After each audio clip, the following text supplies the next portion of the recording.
are. Well, okay. You want me to give my name and all that stuff? Your name and anything else that you think would help explain who you are.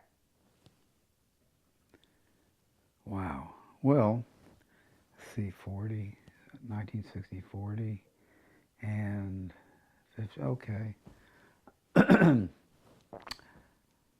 I'm Howard Byer, and I have the dubious distinction of bowling 56 years in the B'nai B'rith League.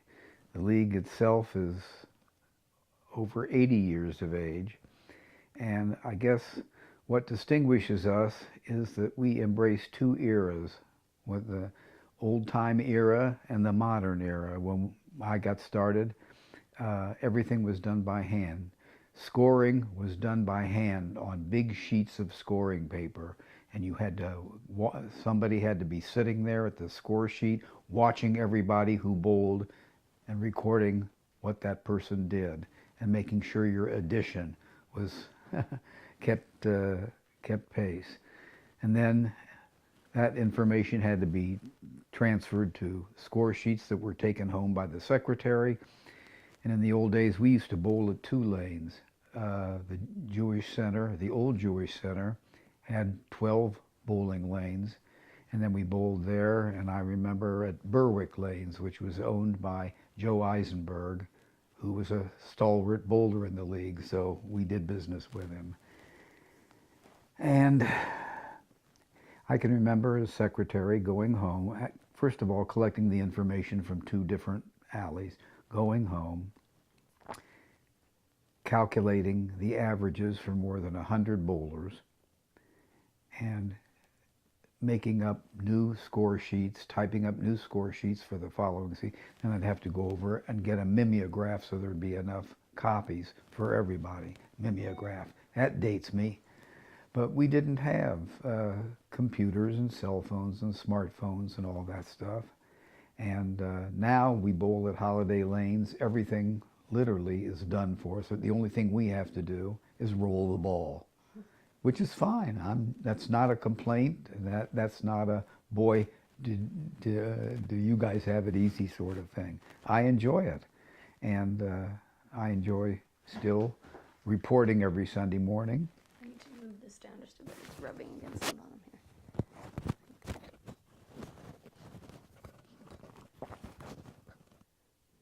Sorry about that. So, do you miss any part of how it used to be? No. I mean, what I miss would be there are a lot of men that I bowled with who are no longer with us. And I can think of two, most recently, Brian Phlox and Bob Goldenberg, who are no longer with, who they were stalwarts for years. And so, yeah, I miss some of those guys.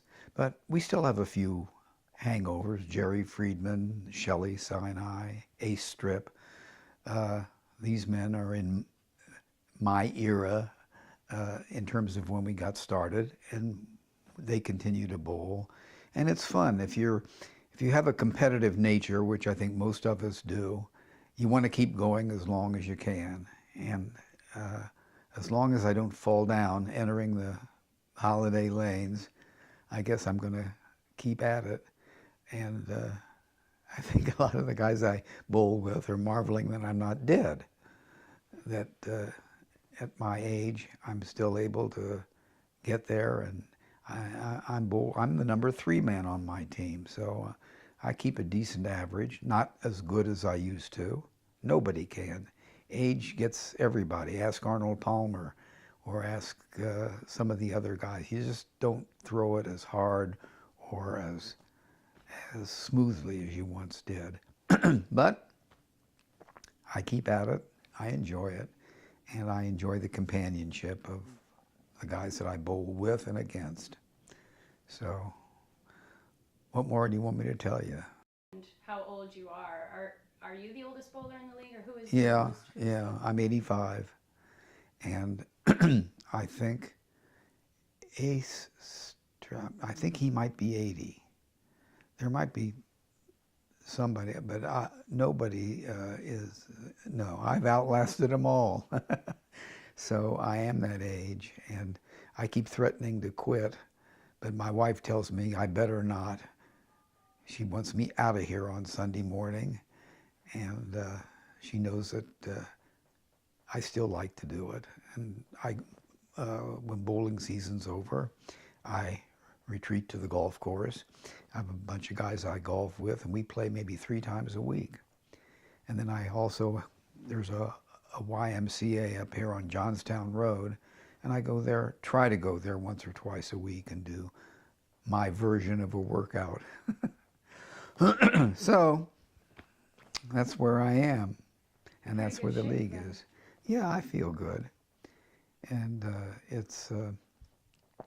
but it's nice that the league endures, and it does because it's valued.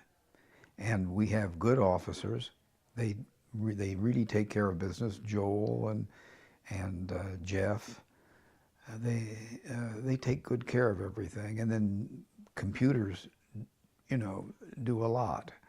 And we keep accurate records. We're going to host a tournament this year, a regional tournament where bowlers from other cities will come to Columbus, and we will be the hosts. And I've been involved in that.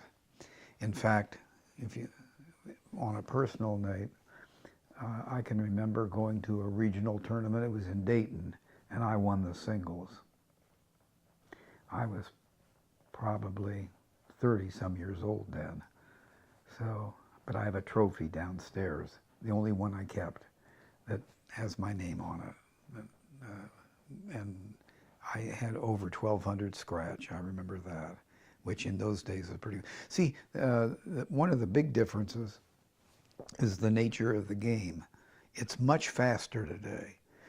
When I started bowling, the pins were made of wood, and so were the lanes. And the balls were made of hard rubber. And they didn't break quite as much. And it wasn't as fast a game. In those days, if a guy bowled 300, he got a story about him in the newspaper. It was that rare. And the Dispatch used to print the results of all the leagues on the sports page. And so bowling was a lot different. Now we have 300s every season. You could lead the league in bowling when I got started. If you could average 185, you might lead the league, or maybe 190. Now it takes 220 something. And now everything is polyethylene. The boards, the pins are plastic, the balls are polyethylene, so are the lanes, the boards. And the result is the ball breaks much more sharply, and you have to allow for it. And it's a different game. And the scores are higher as a result. And so anyway, that's the big thing I've noticed. It's harder for me to keep up with the game because of age. But if I were, but even 20 years ago, I was doing pretty well keeping up. But you get a little older. It's nothing to be upset about. I keep hearing these guys come up and, boy, I hope if I live to be your age, I'm, in this shape you're in and all that kind of stuff. And I just laugh, All of a sudden I tell them I'm a role model because I used to work in a bakery, Anyway, what can I tell you? So when you say that you've been threatening to quit, there's no truth in that, right? You're not going to quit, are you? Well, I don't think my wife will let me. But I'll tell you what would make me quit. If I ever get to the point where I'm really pathetic out there, I'm used to averaging in the 70s and used to average in the 80s. If I were to get to the point where I'm averaging 125 or yes, I would. That involves my ego. That involves pride. If I can't do it reasonably well, I don't want to do it. So that would be the only thing I think at the moment that would cause me to reconsider. Otherwise,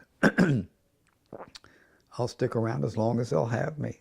And as long as they're not laughing at me, I'll continue to be there. When they start laughing at me, I'll leave. Well, I think you're going strong then. I don't think they're laughing at you yet. Well, at the moment, I feel good. So, anyway, you got anything? Go ahead. Is there anything about this league in particular that makes it unique? Well, that it keeps on keeping on, really. Go to any bowling establishment and they'll tell you leagues they used to have, you know, and that it died out because the bowlers got tired of it, or they had physical reasons. Some people retired, and some leagues just disappeared. We endure because we believe in brotherhood. I know that sounds kind of pompous, and I don't mean it to be, but that's the purpose of B'nai B'rith, is supposed to be brotherhood. We join with each other. We watch out for each other. We support one another. And it carries over into the bowling. And year after year, there's a core of guys that come back, and they wouldn't dream of not. And we get some new guys. We have some, you've been out there, we have some guys in their 20s. I may be in the 80s, but I bowl against or with guys in their 20s. And I like that. That's refreshing for me. It means I'm not stuck with just people my own age, that I get to mingle with guys of different ages. I'm retired, but most of the guys in there are still active in whatever their business or profession is. So it doesn't seem like there's a lot of opportunities for that kind of interaction in other areas, like in other sports. It seems like this is kind of special in that way. Well, it does. One of the things about bowling, you're all together. I mean, you start at one end and go down in the other. We're all bowling at the same time. Now, I love to play golf, but there'll be 2 or 3 other guys in my foursome, and that's our unit. That foursome, there may be other guys on the course that I know, but we're not mingling with them. It's just me and whoever I'm golfing with. That's a lot narrower. Bowling is expansive. And we're all together at the same time. And for example, those 300s I mentioned, all of a sudden, the word starts with, so-and-so has 8 strikes in a row, 9 strikes in a row. And everybody they start leaving their own lane, and they go down to where that guy's bowling, and they stand behind and they wait. And if he gets to the 10th frame and the game is still in doubt, you know, people are standing by and they're ready to cheer. And when he makes it, like Joel did, round of applause, everybody's happy. And it's literally a league thing. It wasn't just one guy having a great day. It was one guy having a great day and a lot of applause from other guys who hope someday it would happen for them. So, yeah. Do you remember any 300s from, you mentioned how back in the day it was a lot more rare. Do you have any memory of what it was like then, or that didn't? There may have been one. I don't remember. I don't recall. But in our league, we've had a couple. Ken has had one. Joel has had one. Let's see if I can remember. Jeff. So yeah, we've had some, but it's hard. You got to throw 12 strikes, and some guys get to 11, and then the last ball he gets a 9 count. You know, it's just one of life's frustrations. But the scores are much higher today. When I was bowling, if you cracked 600, that was a big deal, and everybody knew it, and you were getting a lot of pats on the back. 600 is kind of routine with the way these guys bowl, at least the better bowlers in the league. The scores are universally higher. It's a faster game, but the materials have kept up with it. The ball is different, and the pins are plastic, and they fly differently than the wooden pins did. So, That's the way it should be. And golf clubs are made out of different materials. The balls are different. You can. It used to be if you could hit a ball 250. Now look on the Pro Tour. If you don't hit it over 300 yards off the tee, you're in difficulty. So baseball, all the sports are faster, and people are constantly working on the materials and the techniques and the nutrition and the training, and everything just keeps moving upward. And bowling is no different. Do you think that people take it more seriously now than they did when the league started? Oh, I don't know. Uh, I would say, you take it seriously while you're doing it, but once the game is over, it's over. I don't notice anybody on my team, even if they've had a really bad game. I don't see anybody moping or cursing or running around and, anger all over. So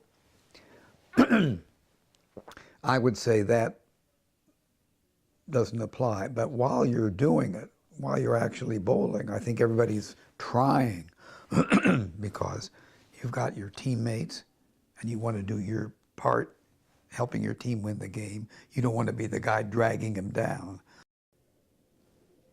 Well, not really in the sense that we're organized to do the same thing. They're just, there are fewer guys doing it. I think when the league started back right after World War II, they might have had 200 guys bowling. But that was the thing to do. It was a place you could network. It was a place to be on a team again, which guys hadn't been since high school or grade school. And it was networking. And as the years went by, there were more and more competition, things to do on Sunday, including family stuff, So gradually the league got smaller. We used to have 5-man teams when I started. Now we have 4-man teams. And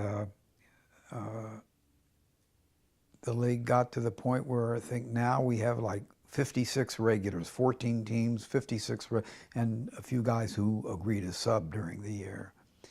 So that's tough. Guys play racquetball, guys play golf, guys go to Florida in the winter. You just didn't have that back then, back in the 50s and 60s. There were more guys staying home, and so we had more guys to choose from. Bowling was something to do. Get out of the house on Sunday morning, be with a bunch of guys, network, have a competitive game. So I just like to see us not get below 56. I'd like to see us maintain at least 14, 15, 16 teams. That makes a nice league. And, and we're open. We try and recruit. And we have some young guys. We'd like to get some more. Have you ever had a place where you guys have been worried that you won't make it or that the league's getting too small? Or have you ever had that conversation? Not that I remember. I haven't been an officer over the last few years, so maybe I think there might have been a time when we were 12 teams or something like that you kind of worried you were 48 guys or so. But we're starting to grow a little bit, but it's going to be slow. The thing you have to remember, Elisa, is that it is a commitment. If you sign up to bowl, you're saying, I'm going to start in September and stick it out till April. Now, I might miss a Sunday or two, like I'm going to miss this Sunday because I have to go to New Jersey and see grandchildren. We're having a family affair. I got a sub for myself.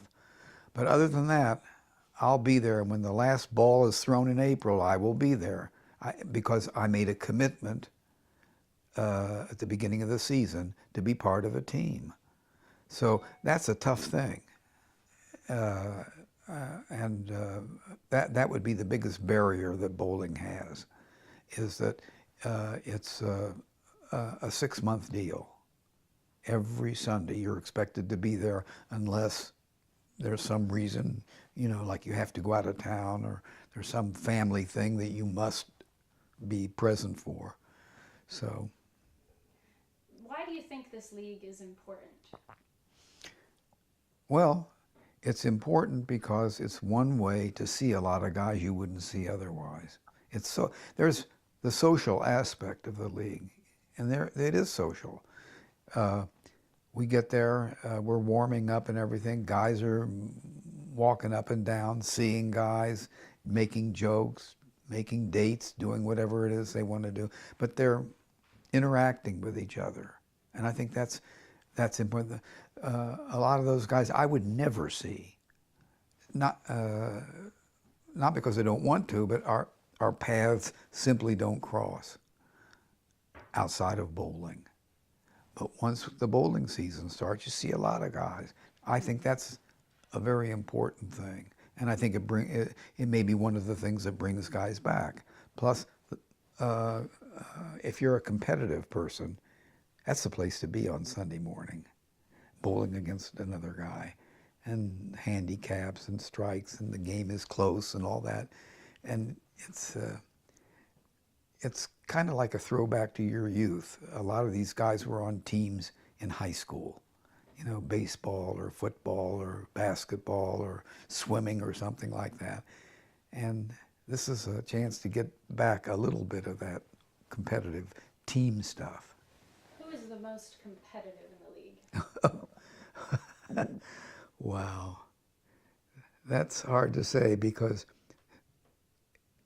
some guys don't necessarily show it emotionally, but inside they're they you know, who is the most competitive guy in the league? Wow.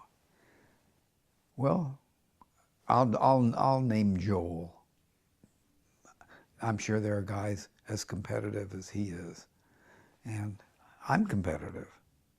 I may be old and decrepit, but but I'm still competitive. When I get out there, I want to do the best I can. I want to beat my opponent. I want to contribute pins to the team score. Maybe we'll win the game. And in my case, my name is. The league needed some sponsor help, so I sponsored a team last year and this year. And it has first time in all my life I ever had my name on a team. Team Byer. That's the team I bowl for. So for no other reason than pride, I wanted the team to do well. So I'm trying hard to do my part of it. And so anyway, but Do you get mad when you don't? I don't get mad about winning or losing. I get mad sometimes when I throw a perfectly good ball and I get some terrible split, and the ball went exactly where I wanted it to go, and the guys on the team will say the same thing. You know, yeah, you buried that one, but I have some ugly split, and it plays hell with your score when you have one of those things. It slows you down, and so yeah, that can make me mad. I don't step on anybody's feet or kick their shins or let out a stream of street language. I feel like it. I'm too embarrassed to do that. But that's the only thing that would make me angry, is having it go badly. But the rest of it I enjoy. Do you have any good stories that you could share? Oh, God. Funny moments? Well, I mean, if you could think of like a funny moment of anything that happened, would be good. Well, I've seen guys fall. I've seen guys roll a ball when the rack was still down and hit the rack instead of the pins.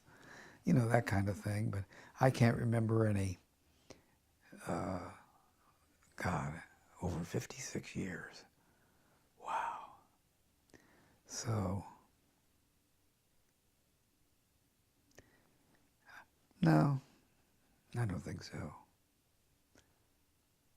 Nothing really funny. The point about funny stories is you'd be laughing at somebody, and you know you don't want to do that. So I'll pass on that one. How about some of the characters in the league? Well, we're all characters. Everybody's a character because you deal with them individually. And I mean, they may be on a team, but they aren't like, you know, like some blend in a casserole. Everybody's an individual. And I think how you treat them as teammates, in other words, not, where I think for the most part, everybody has a good attitude. You don't get down on a teammate because he's having a bad game. In fact, the only thing I would ever criticize somebody for would be not trying. If you try and you miss a spare, or you bowl a terrible game, but I can tell you're trying on every shot, it's just not going for you, I would never say a word. But if you oh, who the hell needs this stuff, and just casually, carelessly threw it down the lane, then I would get on you. That would disturb me. The rest of it doesn't. And I've never golf, bowling, baseball, racquetball, I've played all those sports. And I never get on anybody unless they didn't try. They got careless. Because it's not that it reflects on you, but it's an insult to your teammates. They're trying, and you're saying the hell with it. So I would make that exception. I feel like most of the guys that are out there, you mentioned the commitment earlier. I feel like most of the guys are committed enough that you don't see that. No, you don't. Everybody tries. They really do. and and when the games are close and you're cheering somebody on, it's like when you were kids, and that's the fun part of it. And then we have this. You've seen it, the pot of gold. So every Sunday, one person gets singled out. I got it last year, and I was able to throw the 2 strikes, and I won all the money. And my wife was thrilled. How much was it? I think it was $96. And but it's pressure. Everybody's watching, and you've got to, and if you throw that first strike, you can quit and take half the money. But if you go for the second ball and you don't get a strike, you've blown the whole. So anyway, but that's fun. That kind of pressure, I think, is fun. So. What do you think you have to offer the league in your role in the league as oldest bowler? What do you have to offer? My body. What do I have to offer? Well, continuity. 56 years is a long time to do anything. And just the fact that I show up, and I compete, and I do what I can to help things along. And I'm congenial, and I don't let anything get me down, and I show up. So maybe somebody else is thinking, geez, if that old guy can manage to get here, I guess maybe I can too. And so you don't need to quit unless you want to. That's good. That's a good message. Yeah. I think that's why some of the younger guys really, really appreciate seeing you there every Sunday. Yeah. Well. For them, they can. Yeah. They know. If inadvertently I serve as a role model for sticking to it and supporting the league and helping it out, like as I said, we're hosting a regional tournament, so be part of the people working on it, and so, but that would be my value, I think, is just keeping on and enjoying it, trying hard, not taking it too seriously. Once it's over, it's over. Go around, chat with guys. most look forward to about your Sunday mornings? Getting up, breathing regularly, and getting there. Yeah, I do. Just showing up. That's the key thing. And as I say, at my age, I don't know how much longer I'll be able to do it. I hope a long time. My wife has given me orders. I'm to live forever. I'm the first guy under orders to be immortal. Not because I'm choosing it, but my wife wants me to stick around. My grandchildren wants me to stick around. So I'm hoping to stick around for a while yet. And if I can continue to bowl and enjoy it and do it reasonably well, I'll be there.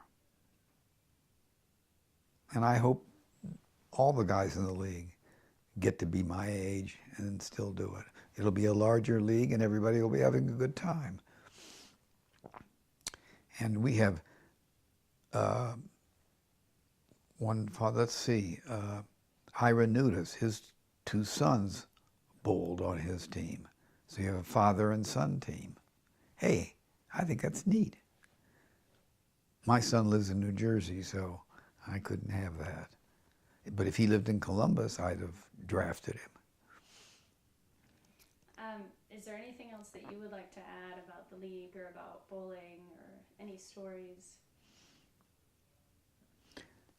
No, I think only we have hold of a good thing. We're in our 82nd year or whatever it is, which means that we are enduring, and whatever we have, it's working and it's valuable, and we need to preserve it. So be thinking while you're bowling, when this season comes to an end, make sure you're registered for the following season. Keep it going. That's good. Thank you. Okay, thank you. That was great.